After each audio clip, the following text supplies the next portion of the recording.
Greetings, YouTube. In your traditional fantasy setting, the gods are real.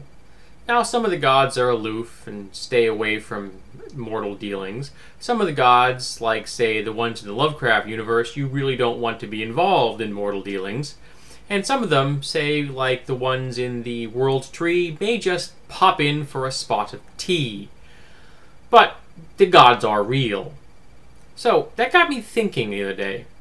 If the gods are real and they're verifiable, you can prove the gods are there, does that increase or decrease the frequency of holy wars?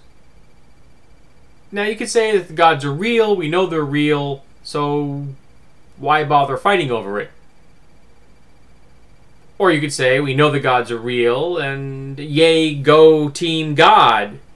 Because, you know, we have Team God wars here on Earth, and we have no way of verifying the gods' existence. But we have been more than willing to kill each other over that particular topic for millennia.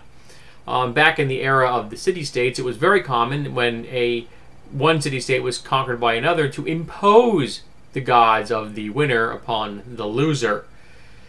And I don't know if that would change in a fantasy setting. I mean, the probability of turnaround probably is a little higher because you've got a lot of really profound power concentrated in the hands of small numbers of people, adventurers.